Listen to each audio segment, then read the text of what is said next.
नमस्कार, स्वागत है आप सभी का डीडी न्यूज पर। एक भारत श्रेष्ठ भारत के इस खास अंक में मैं हूं आपके साथ मनीष बाजपेयी। हमारा ज्ञान ही हमारी पहचान है, हमारा ज्ञान ही विज्ञान है, हमारा ज्ञान ही है जो एक भारत को श्रेष्ठ भारत में तब्दील करता है। और इसीलिए इस अंक में ज्ञान की उस परंपरा का जिक्र हम करने वाले हैं जो पुरातन काल से हमारे साथ चलती तो चली आई है, लेकिन बीच में कहीं खो सी गई थी। एक बार फिर से ये ज्ञान की परंपरा पुष्पित हो रही है, पल्लवित हो रही है और इसके जानने वाले लोग प्रफुल्लित भी हैं। हम बात करने वाले हैं सौवा रिगपा चिकित्सा पद्धति की।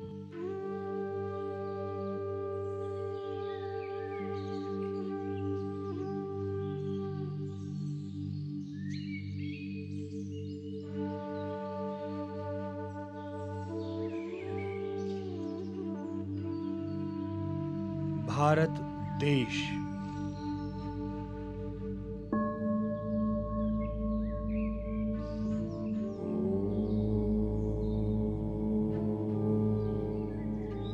और भारत देश का मुकुट, देश का हिमालय क्षेत्र। बात चाहे लद्दाख की हो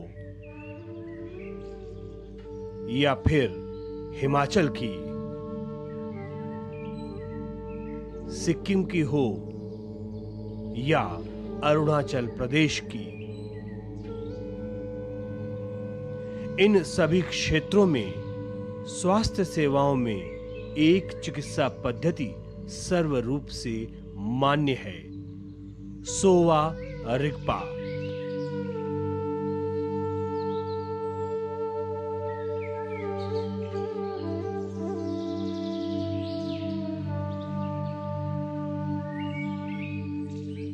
सौवा रिगपा के इतिहास पर अगर हम नजर डालेंगे तो इसका इतिहास भारत की आयुर्वेदिक चिकित्सा पद्धति के साथ जुड़ता हुआ दिखाई देता है।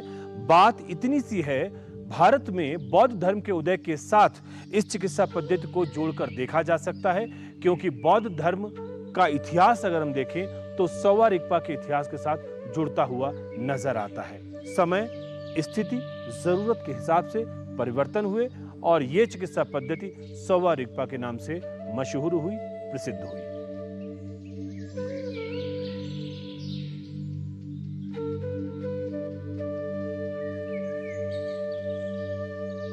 सोवा रिगपा का अर्थ है साइंस ऑफ हीलिंग या आयुर्विज्ञान।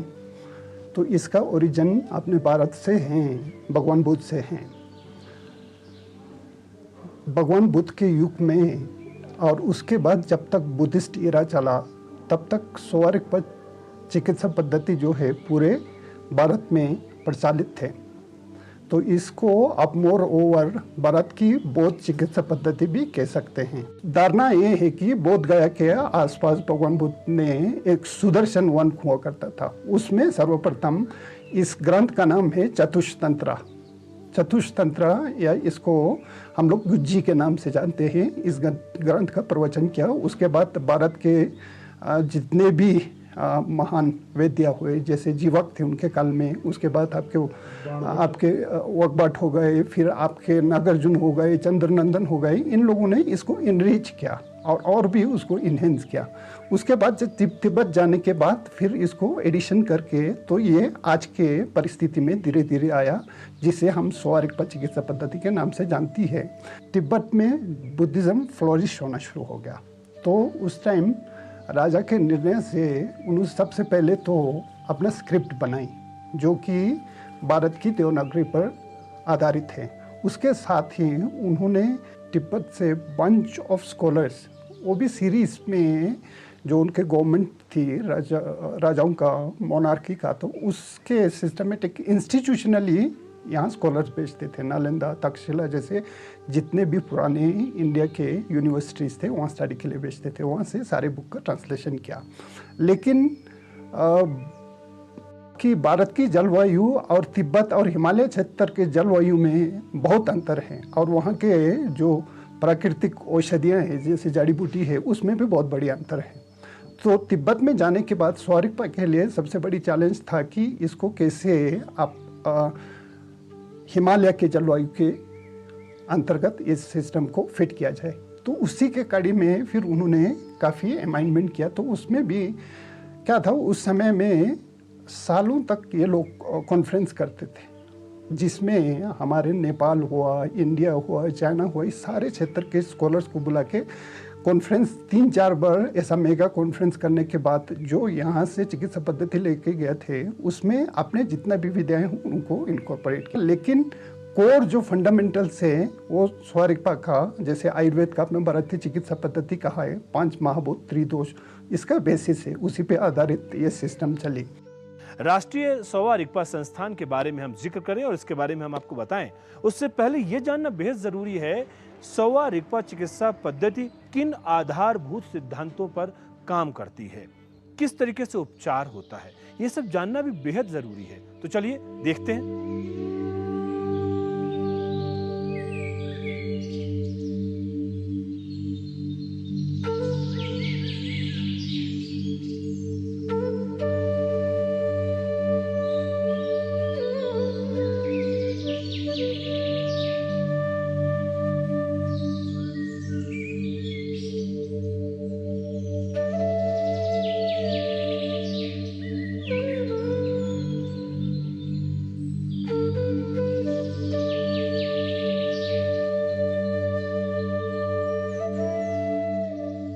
तो इसमें ये चिकित्सा पद्धति 5 महाभूत जो कि आयुर्वेद का भी आधार है, उसी तरह त्रिदोष जो आयुर्वेद का भी आधार है। इसका मूल मंत्र क्या है, जितने भी संसार में चीज़ें हैं वो सारा 5 महाभूत से निर्मित है। तो 5 महाभूत को हमारे सोवा रिगपा के भाषा या बोटी भाषा में साचू, मेल, लुंग, नामखांग्या नाम से जाना जाता है। ये है 5 महाभूत या 5 तत्व। तो उससे क्या है, आपके फिर त्रिदोष, वात, पित्त, कफ, इसका सृजन होती है। तो इसी पे सारा फिलोसफी आधारित है। आधारित कैसे हैं कि हमारा, जैसे मैंने आपको कहा कि हमारा जो शरीर है 5 महाभूत से बना है। तो बीमार क्यों होते हैं, जब ये 5 महाभूत आपके शरीर में सम स्थिति में नहीं रहते हैं, उसमें या किसी में बढ़ाव या किसी में उतराव आती है, तो हम लोग बीमार होते हैं। तो उसको इनकाउंटर करने के लिए औषध कौन सी चाहिए आपको, तो औषध भी वही 5 तत्वों से आती है। तो 5 तत्वों का तो पूरे का पूरा चीज़ें ये सिस्टमेटिकली एक्सप्लेन्ड है। जैसे आपके शरीर में मान लो पृथ्वी तत्वों का कमी है, तो आप ऐसे औषधि प्रकृति से देंगे जिसमें प्रकृति जो आपके पृथ्वी प्रकृति का ज़्यादा गुण हो, तो इस तरह से वो समस्थिति में आ जाती है। ये जो है बेसिक फंडामेंटल्स है। तो इसको आप पहचानेंगे कैसे, तो शरीर में अपना लक्षण देना शुरू होता है। तो हमारे सोवा रिगपा पद्धति में भी मेन है आपके दर्शन, स्पर्शन और स्पर्श। ये जो है मेन टूल है आपको डायग्नोस करने के लिए, आपकी बीमारी क्या है, किस तरह से है, उसको डायग्नोस करने के लिए। तो उसमें एक तो आप दर्शन पेशेंट को देख के करते हैं, उसमें मेन है आपका एक तो आंख, जितने भी आपके सेंसेस उसको देख सकते हैं, आपके त्वचा है, फिर आपकी जीभ है। मेन जो है जीभ एक मेन चीज़ की तरह हम लोग देखते हैं। तो उस सारी चीज़ों को देख के आपको डायग्नोस करते हैं। तो उसके साथ में ही फिर आपका आता है पर्सन, जिसको अभी हिस्ट्री ट्रेकिंग कहते हैं हम लोग, या उसका पूरा इतिहास लेना, किस तरह से वो बीमार पड़ा। तो उसको लेके फिर हम आपको प्रश्न पूछते हैं, किस तरह से आप बीमार हुए, क्या खाए थे, किस तरह का आपका आचरण रहा, ये सारी चीज़ों को एनालाइज करते फिर आपके उसको पहचाना जाता है। उसके बाद फिर आपका आता है दर्शन, पर्शन के बाद फिर स्पर्श, फिर टच से है। टच में सोवा रिगपा का एक विशेषता है नाड़ी परीक्षा, जो कि बाकी जितने भी चिकित्सा पद्धति है उससे काफ़ी एडवांस है सोवा रिगपा पद्धति में। तो उसमें क्या है कि नाड़ी के द्वारा आपके जितने भी शरीर के अंग हैं उसको आपके उंगलियों पे बंटी हुई होती है। तो जैसे उंगली पे आपका हार्ट है, उसी तरह लीवर, लंग्स, इस तरह से सारे उंगलियों पे आपके पूरे ऑर्गन्स बंटे हुए हैं। उसी तरह से आपके शरीर के ऊपरी भाग और नीचे वाली भाग सारी बंटे हुए हैं। तो उससे आपके जितना भी शरीर में विकृतियां हैं वो आपके पकड़ में आ जाती हैं। तो आपको पता चल जाता है आपके अंदर किस चीज़ का विकार है।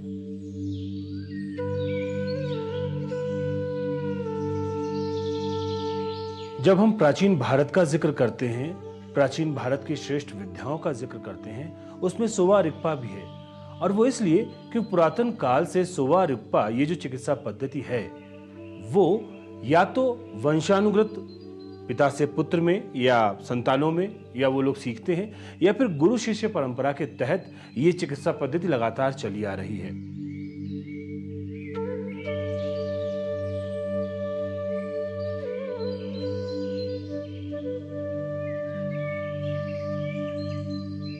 आप आती है मेन पार्ट, आप ट्रीटमेंट कैसी होती है या आप किस तरह से उपचार करते हैं कोई रोगी आता है। तो सोवा रिगपा में 4 मेन जो है चीज़ों का ध्यान रखा जाता है। सबसे पहले है तो है आपका आहार विहार, जिसको हम कंडक्ट या लाइफस्टाइल कहते हैं।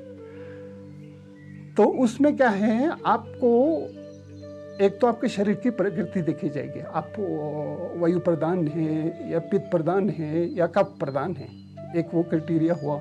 फिर उसके बाद आपका अपना खाने का पचन शक्ति कैसे है, वो सारे चीज़ों को ध्यान रखा जाता है। फिर आपका लाइफस्टाइल है, कोई शरीर से बिल्कुल बल्कि या मोटे होते हैं, कोई दुबला पतला होता है। तो इस तरह से उसी को ध्यान में रख के उसको खाने पीने का, उसके साथ साथ आपके कौन सा अगर रोगी है तो कहाँ विकार है उसको ध्यान में रख के आपको फिर रहन सहन बताई जाती है। और चिकित्सा पद्धति में सोवा रिगपा में विशेषता ये है, कोई भी पेशेंट आए तो उसमें सबसे पहले उससे शुरू करते हैं कि आपके लाइफस्टाइल को करेक्ट करते हैं, आपको क्या खानी चाहिए, क्या पीनी चाहिए, क्या आपकी रहन सहन होनी चाहिए। उसके बाद फिर शुरू होती है आपकी, फिर उससे कंट्रोल नहीं होता है, फिर औषध की बारी आता है, उसमें आपको फिर मेडिसिन देंगे। मेडिसिन में भी सोवा रिगपा जैसे मूलतः आधारित है हिमालय के जड़ी बूटियों पर, और साथ में जितने भी हमारे भारत की जैसे स्पाइसेस है, फिर आपके फ्रूट्स है, उस तरह के बहुत सारे इंग्रेडिएंट करके। और चौथा आपका है फिर शल्य, उससे कंट्रोल नहीं आता है तब आप शल्य पे जाते हैं, जिसको हम एक्सेसरी थेरेपीज कह सकते हैं, या आप सर्जरी वगैरह होती है, वो सारी चीज़ें उसके बाद आती हैं। फिर उसको इनकॉर्पोरेट करके उसमें भी बहुत सारी प्रक्रियाएं हैं, जैसे आपके शरीर को बाहर से लगाने के लेप वगैरह देंगे, मसाज की विधियां हैं, उसी तरह से आपके रक्त मोक्षण है, जहां आपके स्पेसिफिक पॉइंट को पंचर करके उसमें ब्लड लीटिंग किया जाता है, रक्त निकाला जाता है। उसी तरह से मोक्सबेशन है, जो आपके किसी पर्टिकुलर पॉइंट को किस तरह से गर्म करके जलाया जाता है, जिसको हम अग्निकर्मा कहते हैं आयुर्वेद के साइड में। ये हुआ मूलतः आपके जो मेजर पार्ट से ट्रीटमेंट का। अगर हम प्राचीन काल को देखते हैं तो हम ये भी समझते हैं कि कुछ ऐसे लोग जो कि इस शिक्षा को जानना चाहते हैं, इस चिकित्सा पद्धति में आना चाहते हैं, वो कुछ शिक्षण संस्थाओं में भी जाते हैं। बड़ा मुश्किल है, क्योंकि ये जो लोग हैं जो इस चिकित्सा पद्धति को जानते हैं, ये आमची हैं, जिसको कि हम आमतौर पर वैद्य समझ सकते हैं, और बड़ा मुश्किल है कि इस विद्या को समझ पाना एक लंबा प्रोसेस होता है, और उसके बाद में ये लोग इस विद्या को सीख पाते हैं।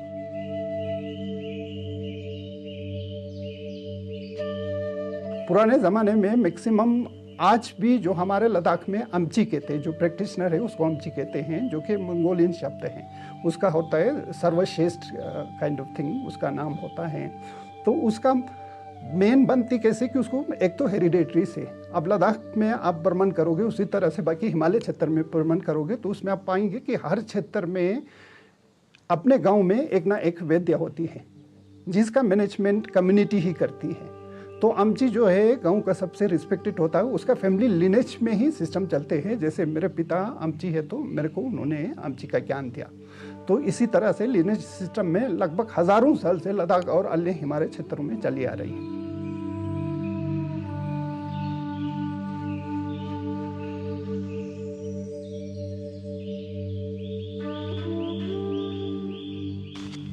मेरे पिताजी भी अमची का काम कर रहे हैं, पिताजी भी अमची कर रहे हैं, उनका नाम मानचुंग है। हमारे गाँव का नाम ही मल्ला है ना, इसीलिए करना पड़ता है। गांव में भी पहले ज़माने में कोई डॉक्टर ऐसे नहीं होते हैं, अमची होते हैं। फिर इसलिए मुझे करने की शौक भी था कि दवाई करेगा तो अपने घर में बैठ के दवाई करेगा तो अच्छा भी रहेगा सोच के। तो उसमें ज्ञान देने के बाद फिर उसमें सीधे ज्ञान दिया करके वो अमची नहीं बन सकता, तो उसको सटित करके कम्युनिटी एग्जामिनेशन में जानी पड़ती है। कम्युनिटी सामूहिक रूप से जितने भी आपके गांव के लोग हैं या बरेदरी के लोग हैं, सारे को बुला के उनके सामने जो भी अमची ट्रेन हुआ है उसको एग्ज़ाम करना पड़ता है, और उसमें पर्यवेक्षक के रूप में जो सीनियर जितने भी आमची आसपास के उनको बुला के फिर सारे गांव के सामने उसको परीक्षा देनी पड़ती है। उसमें एक तो है आपको सारे जितने भी ग्रंथ है उसको आपको बताना होता है, उसके बाद आपको रोग परीक्षण करके बताना होता है। उसके साथ में जब आपके पर्यवेक्षक संतुष्ट होंगे तो आखिर में वो कर देगा कि डिक्लेयर कर देगा कि ये आज से गाँव का आमची है। आमची जो जितना भी वैद्य के परिवार है उसको लद्दाख में बहुत बड़ी स्थान दी जाती है। जहाँ भी आपके गांव में गैदरिंग होती है उसके लिए आपका रिजर्व सबसे पहले जगह रखी होती है। तो जब भी हार्वेस्टिंग होती है आपकी या फसल कटाई का समय होता है तो फसल देने का भी रिवाज बहुत सारे गांव में है। उसके साथ में गांव के लोग आपके मदद के लिए आते हैं, तो वो सारे लोग वॉलंटियरली जितने भी खेतीबाड़ी में कामकाज है उसमें आमची के मदद के लिए आते हैं। तो तब तक भी ये सारा प्रथा इसी वजह से जीवित रखा क्योंकि एक सामाजिक बहुत बड़ी इसका जड़ें मजबूत थी। इसके वजह से आमची जो चिकित्सा विद्या है आज तक जीवित रहे और फुलित होते रहे। राष्ट्रीय सौवा रिगपा संस्थान ये बोर्ड अपने आप में बताने के लिए काफी है कि सौवा रिगपा का महत्व किस तरह से बढ़ रहा है। इस संस्थान की भी कहानी हम आपको बताएंगे और सौवा रिगपा के बढ़ते हुए महत्व के बारे में भी हम आपको बताएंगे। लेकिन उससे पहले एक छोटा सा ब्रेक लेते हैं और ब्रेक के बाद जब लौट कर आएंगे तो चिकित्सा पद्धति के बारे में भी बात हम करेंगे। एक छोटा सा ब्रेक, तुरंत वापस आते हैं।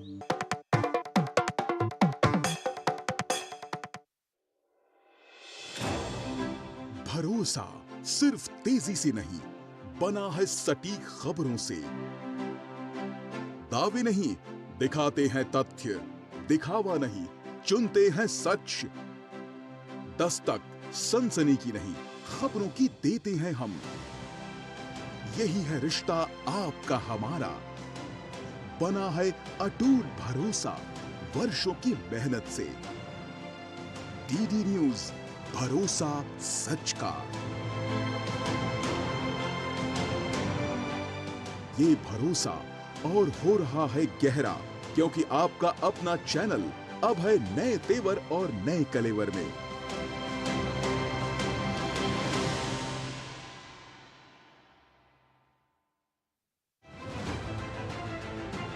दुनिया की सबसे तेज रफ्तार और 5वीं सबसे बड़ी अर्थव्यवस्था, विश्व स्तर के बुनियादी ढांचे, भारत की फिनटेक क्रांति की कहानी मेक इन इंडिया और स्टार्टअप इंडिया की सफलता की, आर्थिक जगत की सुर्खियां, आम आदमी के लिए क्या है मायने, शेयर बाजार और दूसरे फाइनेंशियल मार्केट्स के तमाम अपडेट्स, कारोबार जगत की बड़ी खबरों का सटीक और सरल विश्लेषण।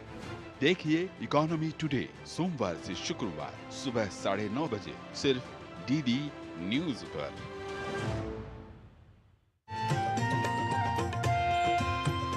नए दिन की करें शुरुआत भारतीय ज्ञान परंपरा, संस्कृत और स्वास्थ्य के साथ। स्वास्थ्य में उपयोगी आयुष पद्धतियों का विज्ञान, संस्कृति, कला, योग का अद्भुत ज्ञान। देखिए विशेष कार्यक्रम सुप्रभातम सोमवार से शुक्रवार सुबह 7 बजे सिर्फ डीडी न्यूज पर।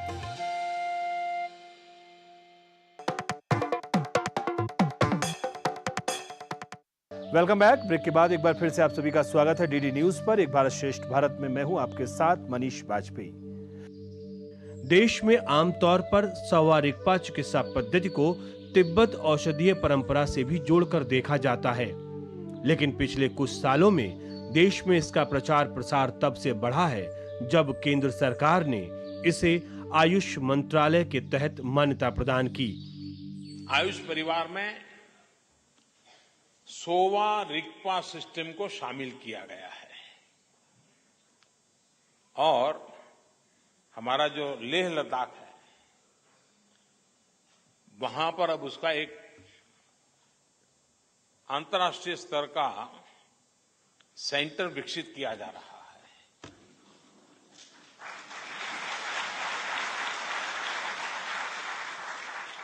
आयुर्वेद, योग और नेचुरोपैथी, यूनानी, सिद्धा और होम्योपैथी, इसके बाद सौवा रिगपा आयुष परिवार का छठा सदस्य हो गया है।